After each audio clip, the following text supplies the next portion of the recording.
Good evening, everyone, and welcome to tonight's presentation, a vision document for Ballina to become Ireland's greenest town. My name is Councillor Mark Duffy, an independent councillor based in Ballina on Mayo County Council. I'm joined with you tonight by Kevin Loftus, an architect and Ballina native based in Rotterdam, along with Dr. Peter Heffernan, former CEO of the Marine Institute and currently working with the EU mission on healthy oceans and waterways. The vision for Ballina's to become Ireland's greenest town has been a culmination of work over the past 12 months. But just a quick bit of context in terms of what's been happening in Ballina. Over the last 18 months, community groups, organisations and businesses have pulled together and rallied together and been more resilient than ever before. And last Christmas, Kevin Loftus, who is a designer based in Rotterdam, contacted me to work towards a vision for Ballina with an overall strategy to become Ireland's greenest town.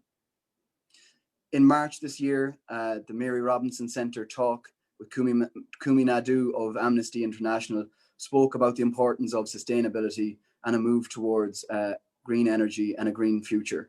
So we in Ballina are very confident and passionate about making that step and leading other towns and communities into this green future. This is something that was amplified by the Chamber of Commerce at the Mary Robinson Centre event. Following the Mary Robinson Centre event, we briefed Deputy Derek Cllr during the Programme for Government talks. I brought the motion through the local municipal district at Mayo County Council level, which was supported by all councillors. And most recently, Dr. Peter Heffernan has come on board as an ambassador. So with the Mary Robinson Centre as a proud partner, we're very excited about the proposal and the presentation that we will begin and bring to you tonight. Finally, a word of support from Jerry Luskin, who's the Chamber of Commerce president. He has just a quick note that he would like me to read out. Jerry says that Ballina has seen big changes in the last 5 years. Communities are working together.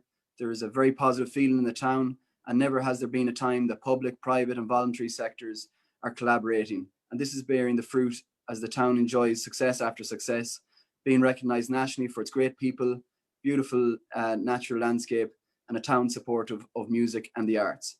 Ballina, Ireland's greenest town, is another example of a positive project that, with the support of you all, will herald change and unity, bringing our town together. Acting as a platform for the imagination of our young people and working in collaboration with the Mary Robinson Centre and Mark and Kevin, with the council and elected representatives, schools, local clubs, community groups, we can do this. As Mary Robinson said, there are no jobs on a dead planet. Let's work together to make Ballina Ireland's greenest town. I'd like to thank Jerry Luskin and his chamber team for that contribution. And just before I hand you over to Dr. Peter Heffernan, I would just like to make it clear that this vision is a collaborative effort, and we need everyone, every viewer watching this to join it. And green means, in terms of green energy, we're working with the SEAI on an energy master plan to identify opportunities for the town in terms of the River Moy, hydroelectric power, solar power, wind power. But what it also means is biodiversity. And the Ballina Community Cleanup have led on that. Over the last 18 months, we've had over 400 volunteers. And the Believe in Ballina initiative has really captured the imagine and captured the pride of the town. In terms of infrastructure, Ballina, can we become a 10-minute town, making safe walking and cycling infrastructure for both children going to school and adults going to work? I'd like to now hand you over to Dr. Peter Heffernan for a brief contribution, and then on to Kevin Loftus, who will take you through the presentation. Thank you, Mark, and good evening, everybody in Ballina and beyond. As Mark says, I had spent quite a lot of my career working with the Marine Institute in Ireland, and most recently in semi-retirement, I've had the privilege of working with some of the leaders in Brussels in a group chaired by Monsieur Pascal Lamy, who will be known to many of you. And it's really produced a vision that is a transformation of Europe's waterways and oceans, and a restoration by 2030, an absolutely transformational program, green energy, decarbonisation of the economy, you name it. But it was interesting COVID in the year 2020 brought about a lot of changes in all our lives. And I was just thinking the other evening that not since 1985 have I spent as much time in Ballina town and its environs due to COVID-19, because being semi-retired, I'm time rich, and I had the opportunity to support my mother during both lockdown periods. And what that also afforded me was the opportunity to see the town again, almost with the eyes of a youth, because I was walking, cycling, and taking in the river like I hadn't done since I was very young. That afforded me an insight into some of the really fantastic assets that Ballina has, the work on the woods over a significant number of years. Also, you can see the signs of people's great efforts on biodiversity and cleanup, and equally the fantastic work on repainting many aspects of the town, and even the murals, which caught so much media attention, are real signs of a vibrancy and an energy. And it was during that period, when I was minding my own business during the summer, that Mark and Kevin reached out to me and gave me the presentation, which Kevin will share with you very shortly. I have to say, I was honestly blown away on a number of aspects. I thought the reality of the possibility of achieving the vision is huge. I was really impressed with the two lads. They're really dedicated. They really are operating from a very high integrity and a very high value system. They really believe in what they're about, but it's extremely inclusive. It's extremely open.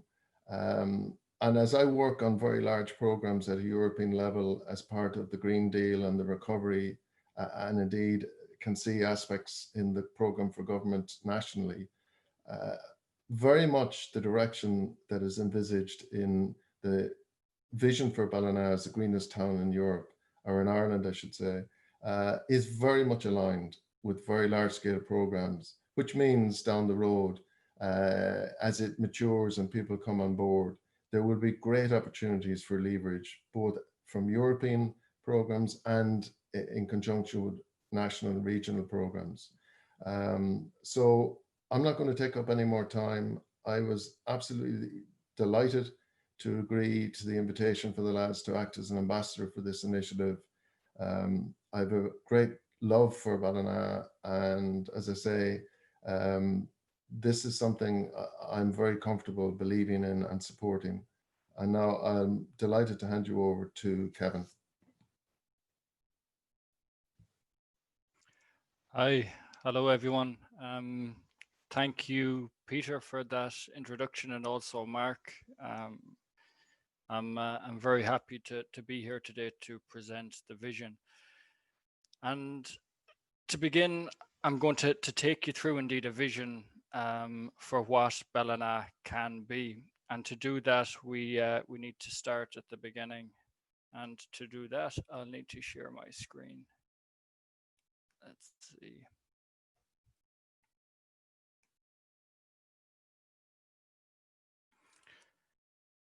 So Ballina has actually started 300 years ago. We know that we're approaching the anniversary. That was the founding, but indeed the town has had traces prior to that. It started as an abbey settlement. It then became a barracks town. Ballina became a market town. It evolved into a commercial centre. It has been and remains a civic space. We've realized some very ambitious building projects. It has been and still today remains an agricultural hub at the core of a rural as well as urban community. And we have a rich history of being an event space. So now as we approach the 300-year anniversary of Ballina, of course, we need to look back at the past, but it's equally important to look towards the future and to try and imagine what the next steps could be for the town. Over the last year, we've been through an unprecedented lockdown. We've had reason to question a lot of the fundamentals about how we actually live. And now that vaccines are on the horizon, we're moving towards a moment of opening up. And in that moment, we need to ask ourselves, what would we want a post-coronavirus future to look like? During this time, we've also had the programme for government, and in that, a proposal for our shared future. This document talks about a better quality of life for all. It talks about reigniting and renewing the economy. There's a lot of plans about a Green New Deal that look at energy, retrofitting, just transition, natural heritage and biodiversity, as well as the waterways, which Peter, of course, is so, his work is so valuable in bringing to the forefront. And all of this is promised under the umbrella of balanced regional development. Ballina itself has actually quite a high level of unemployment. At 31%, it's way above the national average, and in fact, some of the highest in the country.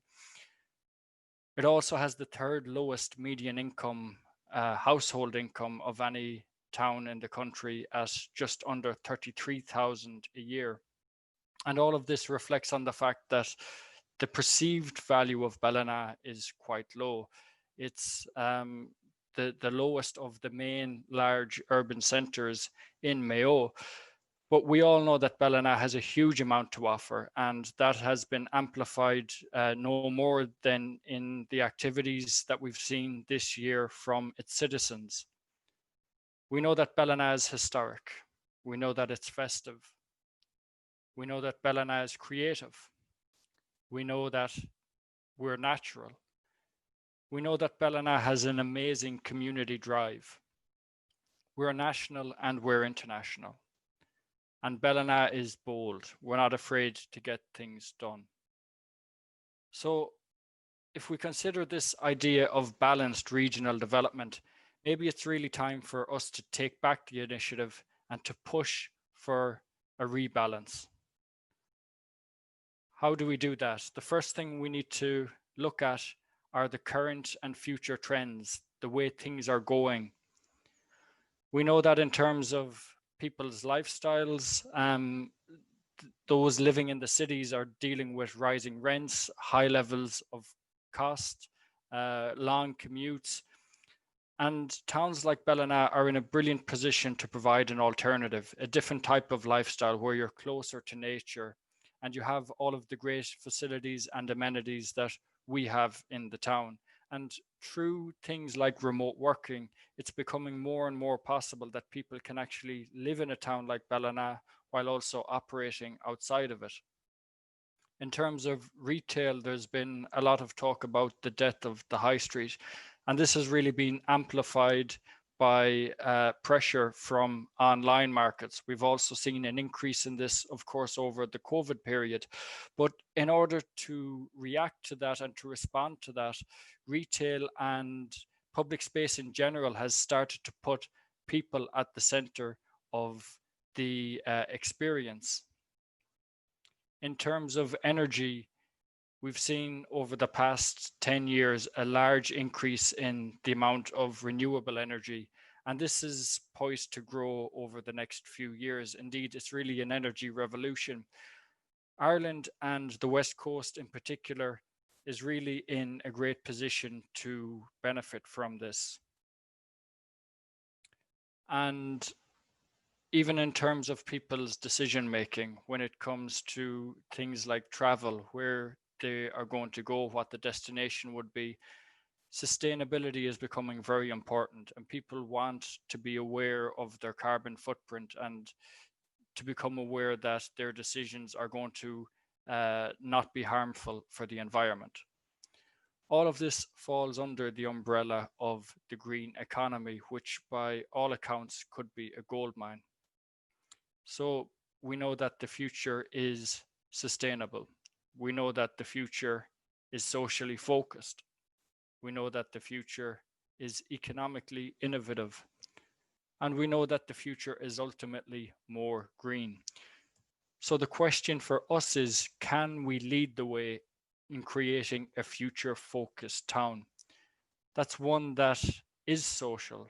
It's a town that's prosperous, and it's a town that's sustainable.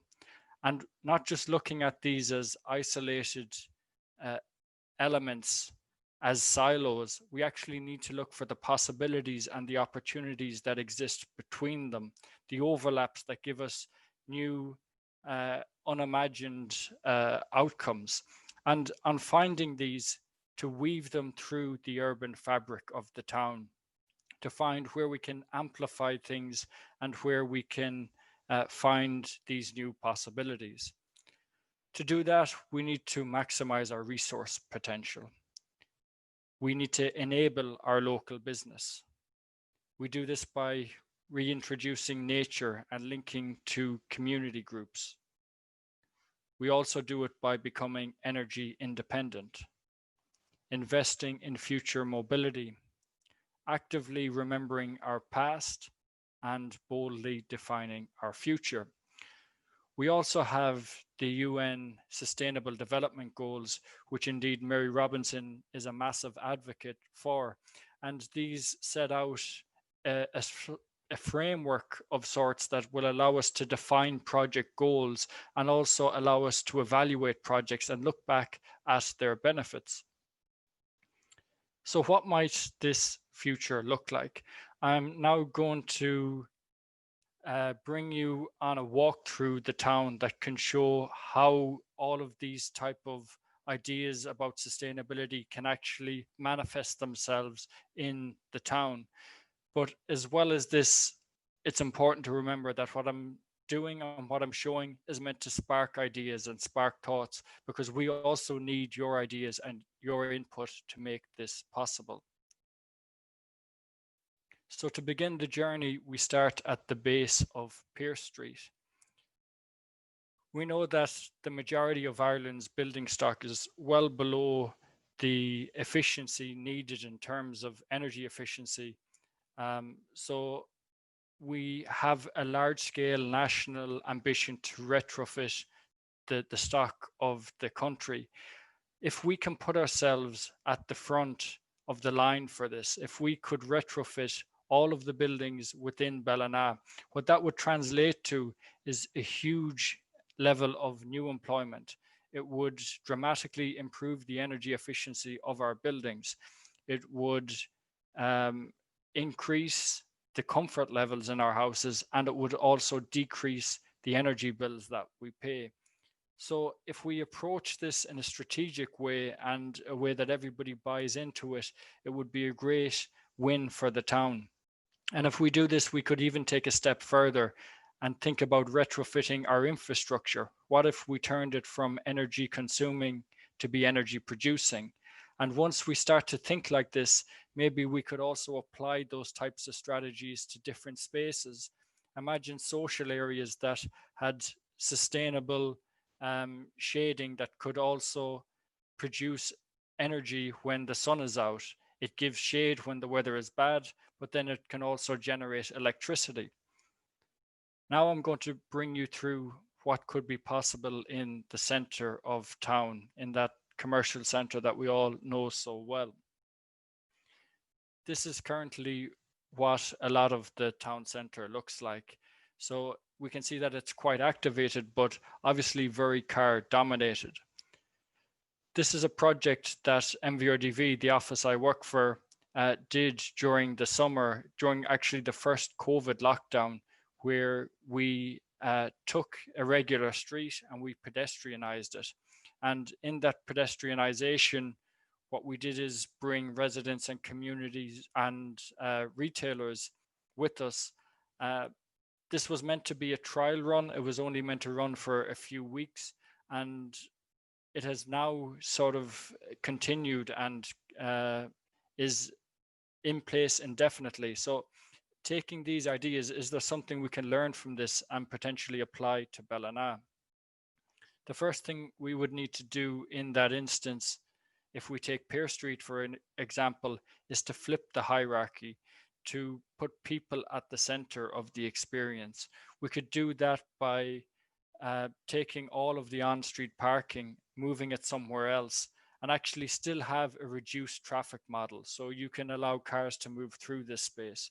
If you wanted to go a step further, we could totally pedestrianize the street. And what this would allow us to do is reimagine the potential of what can happen here. A street nearly becomes a park, a place where we also have recreational activities. We could reintroduce some of the landmarks that are on the periphery of the town, bring those back into the center of the town where we really express the pride of place that we have. And to go a step further, we could imagine the street as a canvas, a place to paint and express the ideas and the identities and the stories of the people from the town in the urban fabric itself. And this is by no small part inspired by the great work that our local artists have done over the summer.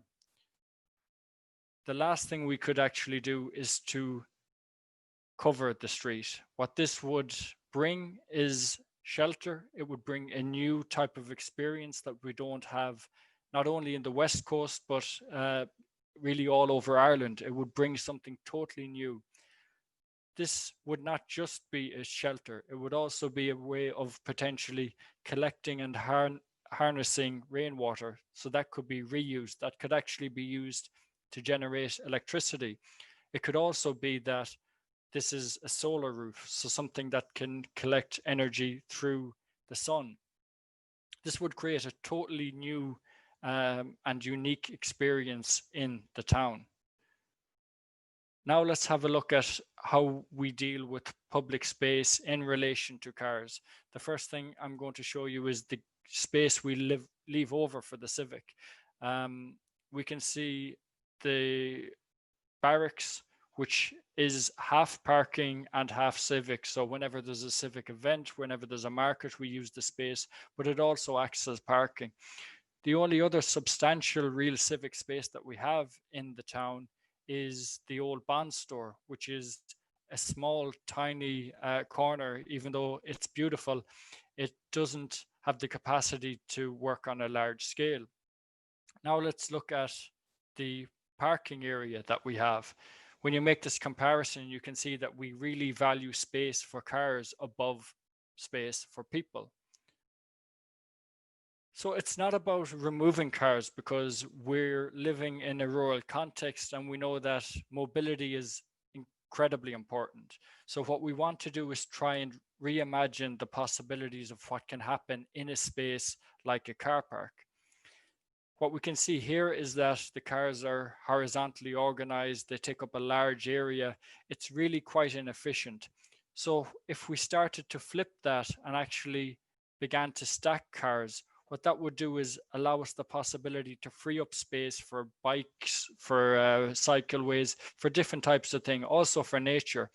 The more we stack, the more space we free up, and that would allow us to give space back to the public.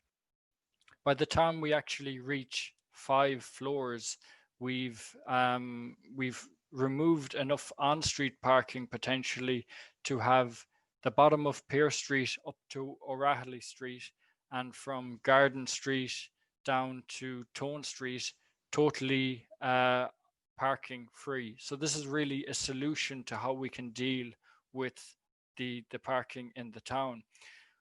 There's also other possibilities for this structure. It doesn't just have to be about storing cars. We could also use it to generate electricity, for example. Maybe it generates electricity that could then go to power EV vehicles. So we can actually encourage people to go electric by providing them that source. Maybe it could be a civic space. We could have a public plaza on top of it. That could also be a community garden, for example. Imagine that you're sitting in a restaurant less than 100 or 200 meters away, and you know that the food you're eating has been prepared within that distance.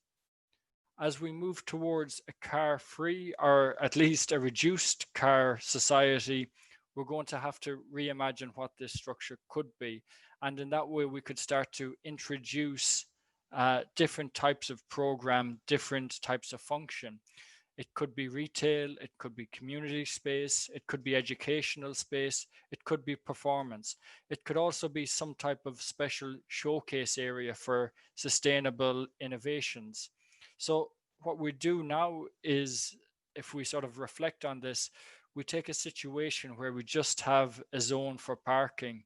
We keep that parking, but we actually start to imagine what else could happen there. How can we layer opportunities on top of this space to create something new, something that embodies all of the values of sustainable development that we are talking about? The next thing I'm going to show you is those connections that we have within the town.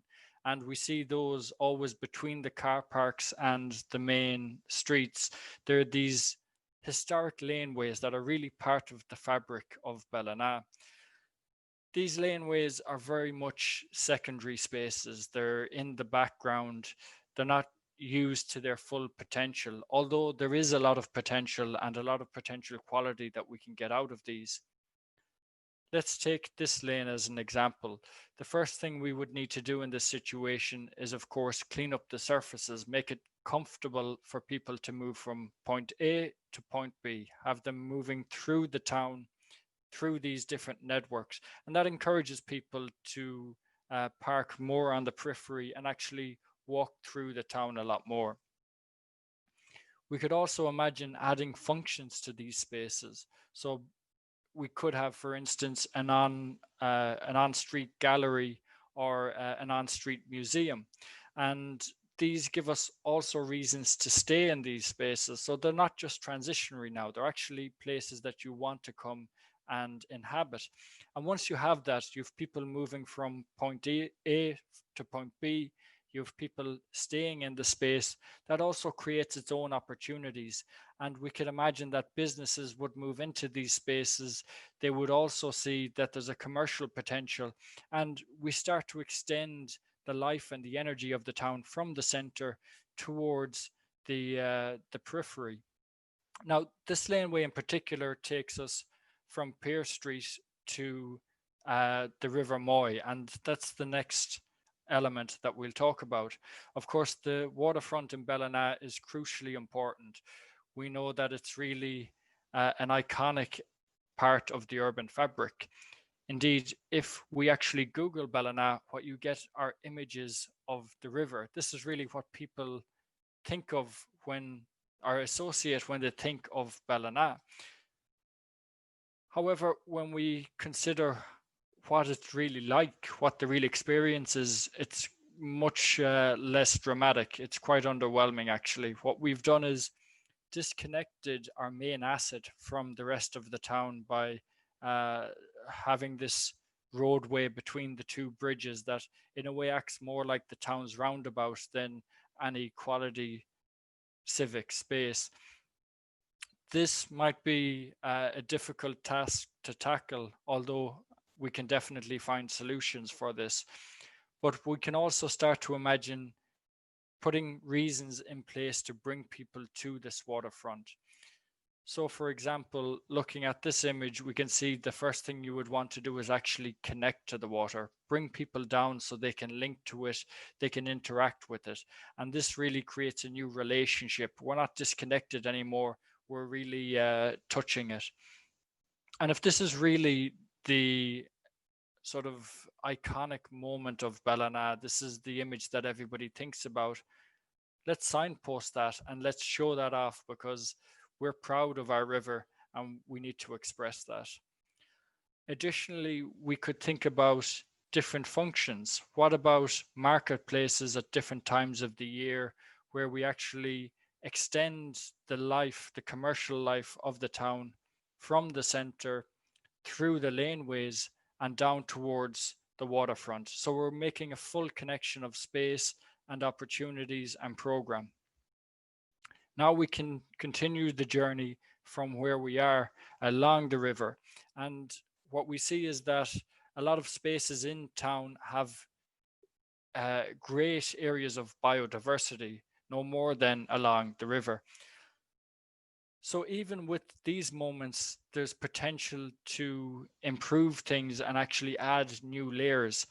With these natural areas, we can plant more wildflower, we can enrich the nature that exists there. And what that will also do is encourage other flora and fauna to start inhabiting these spaces.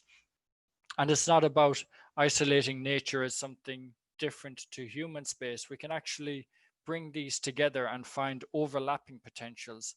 For instance, we can have green infrastructure. We could have greenways and walkways that link from the center out to the periphery of the town where we have our residential estates. And that will give people a new way of moving around the town. It also gives us the opportunity to have different functions along the waterfront. Imagine that we have a kayak club pavilion, or we have a river walk. We might even have a water wildlife center along the River Moy. So we start to enrich all of the activities that are happening in this space. Again, we could bring this idea of the solar canopy in, something that would provide shelter from the rain, but then generate electricity. So we actually encourage people also to cycle when the weather is bad. Now, let's try and understand what this could do in terms of improving the traffic situation within the town. So what you can see here are all of the main routes from the outside into the center of Ballina. And it's very clear that there's a lot of congestion and a lot of noding going on where everything comes to more or less the same point. The impact of this is that even though we have a lot of resources and amenities on the periphery of the town, everybody going from one side to the other will always have to travel through the center. That means that we have congestion. It means that we get traffic jams, and we can provide alternatives. So why don't we do that? If we have these walking and these cycling ways, we could, for instance, make 2 loops, one on the east bank and one on the west bank. Each of these loops would connect those peripheral amenities so that you can actually move through the town in a different way, in a way that also links to the center, but links to the outside and to the landscape beyond. That will give a totally new experience of what it feels like to move through the town. We could also go a step further and say, what if we actually linked those loops up to create one large loop? And that would really allow people to move around the town very freely around the periphery. This has huge opportunities in terms of providing cycleways, walkways, but we could also have spaces for people to run. And all of this is buffered by this sort of green eco corridor that will bring a natural spine around the town. What does that mean in terms of improvements? What you can see here in the purple is a pathway from the quay where you may be living to Ballina Beverages where you may be working. Currently, by bike, that would take up to 45 minutes. So that's not something anybody would realistically do on a daily basis. However, if we implement these types of changes, we could dramatically improve that. So now the same journey would actually take less time. We could do that in 15 minutes. And that not only makes it possible, but it actually makes it very reasonable for people to imagine cycling as a way of going to work. Now an overview of Ballina and that sort of green spine that would go potentially through the center and extend out to the periphery. What we have at the confluence between the River Moy and the River Brusna are 3 green resources, 3 green parks. We have Tom Ruan Park, we have the green in front of Cúgnalacha, and to the right, we have a connection to the sports field and to Balik Woods. So these each have their own qualities, they have their own amenities, and they stand alone. So could we imagine to actually link all of these up, potentially creating one large urban park where we could move through the town. We could have places for nature, for recreation, all in one connected space. This isn't just a physical connection. Doing something like this also offers a visual connection, a point from which you can view down towards the town centre. You can view up the Brusna and the Brunree. You can also view down towards the quay. So this is a new focus for the town. It's potentially also a new icon for the town. Now I'm going to talk about some of the underutilized landmarks that we have. These are things that we encounter very often on a daily basis, and we've started to take them for granted. These have actually a lot of value that others see and maybe we don't always perceive. We can utilize these in better ways. We can actually extrude that quality that exists. Let's take the Crete Boom, for example. It's only ever appreciated from a distance, but there is the potential to connect to it and to bring people onto this structure. What this does is create an accessible landmark now. It's something that in the summer you could have a cafe on, you could have a bar on potentially, maybe even a mini museum. It could also be just left as an accessible ruin, but by bringing people into it, we give them a new experience of what the structure is. And in that way, we add to the quality of what we have. Now I'm going to talk about the green spaces that exist in the town. And these exist in every town along every town in Ireland. These sort of large, generally underutilized green areas. And very often they exist in housing estates like this. So these are places very much without a community focus, and these spaces give us the opportunity to inject that life into these areas. So what do we need? We need places for children and for young families. We need places for people to keep healthy, to keep active. We also need places where the community can come together, maybe to grow, for instance, like an allotment garden, or a place where you can come and have barbecues in the summer, for example. So this is really bringing in a new type of lifestyle. We also don't need to cut the grass all of the time, every time. Maybe we also leave space for nature to come back. We allow rewilding to happen so that we bring nature back into the town, and that really benefits all of us. And this attitude should extend to all parts of the town. We need to bring everybody with us to make this vision happen. So again, it's about retrofitting buildings to make them energy efficient and to improve the comfort levels of these buildings. We can also update that infrastructure, again, making it from consuming to producing energy. If we encourage people within the areas that they have, we can plant more, we can bring more biodiversity, we can have more wildflower in the center of town and really enrich the nature that exists. Also, where I live in the Netherlands and in Germany, there's many examples of what are called shared streets. And these are places where you have a mix of slow traffic and other activity. It's a much more efficient way of using space, and it adds a lot of quality. So could we also try to do something like that here? A space where we have slow traffic moving through, and that allows us to have spaces for kids to play. It allows us to have spaces for gardens. We could even have outdoor gym equipment, seating areas. It really enriches the possibilities that happen within the typical street.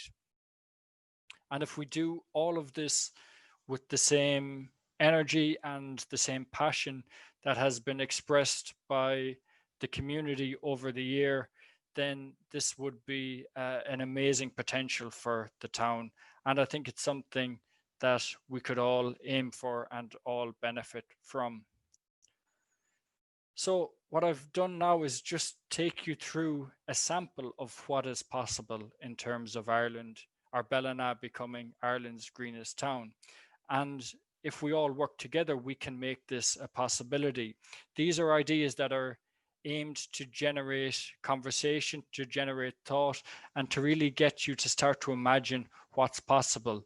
But to make this work, we need your ideas. We also want to hear from you on what you imagine the potential future for Ballina could be and should be. Could we imagine, for example, a plastic-free town where we get rid of disposable plastic?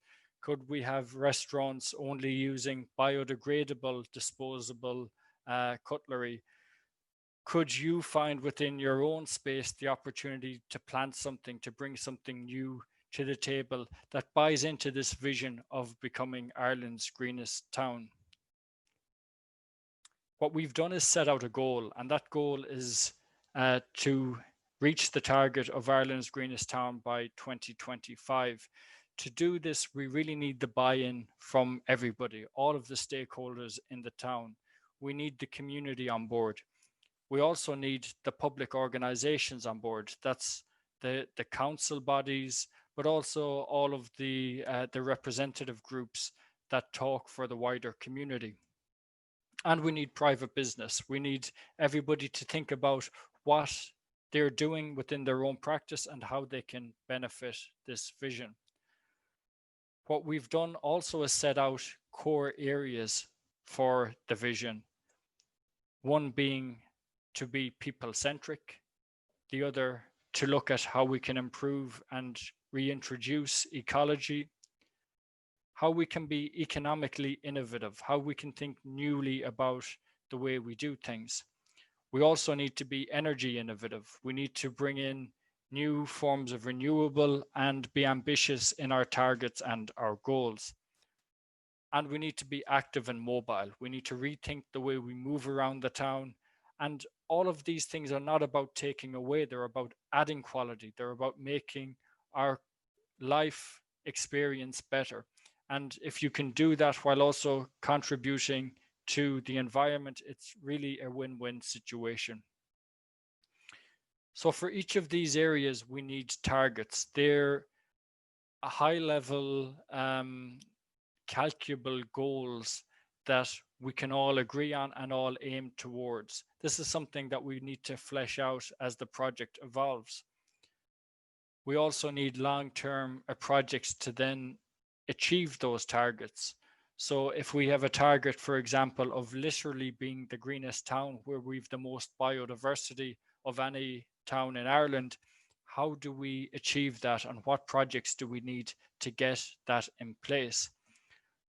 Lastly, we need immediate projects, things that we can all do tomorrow, things that we can contribute to ourselves on a small scale or a medium scale. And these are things that we're open to suggestion from. We want to hear from you, and we want everybody's input to make this possible. How can we do that? One possibility is that we create a vision document, and this is nearly like the manual to become Ireland's greenest town. Everybody from the community to the public to private business has input in this. It's a collective consensus document that shows the ambition and also shows how we can achieve it. If we imagine that this document is made up of 5 action plans, each action plan reflecting the core target areas that we just spoke about. Additionally to that, it would also have a roadmap. So something that lays out the timelines, the funding, the structure to make all of this possible. Now that the town is starting to look back towards the last 300 years to celebrate what has been the history of Ballina, it's also important to imagine how are we going to be looked at in the next 300 or 100 or even 50 years time. What are people going to say about what we've done to make Ballina and indeed the wider area and the world a better place? This is our vision for how we can achieve it, but to make it happen, we need to get everybody on board, and we're looking forward to making this a reality. Thanks, everybody. That's everything from my side. Thanks, Kevin. And I'd just like to sincerely thank Kevin for the work and dedication that he has put into this over the last 12 months. As you can see, it's very inspiring. It's challenging our imagination in a way that we haven't seen before, but it won't happen without the support of you, the public. You as a community leader, you as an employee of a business in town or an owner of a business in town, you as a public representative like myself, councillors, TDs, we all need to buy in to this vision collectively, a vision that Kevin has mooted here, that the Chamber of Commerce are very passionate about as well. And when we speak about the different themes, Kevin has outlined 5 themes, one being people-centric, and that is, it's about benefiting all of our lives, putting more money in our pockets, creating energy locally, and improving our lifestyle. In terms of economic, it's improving the economic opportunities for Ballina. There's huge private funding that is available to create more employment in Ballina for the future. In terms of transport, connecting schools and businesses and workplaces to become a 10-minute town through walking and cycling infrastructure. In terms of the ecology, I've spoken about already, the Believe in Ballina initiative is something that can be, furthered to improve the ecology of the town. And in terms of energy, creating an energy master plan, which we are beginning, and that looks at how we can create energy for the town to supply the town into the future.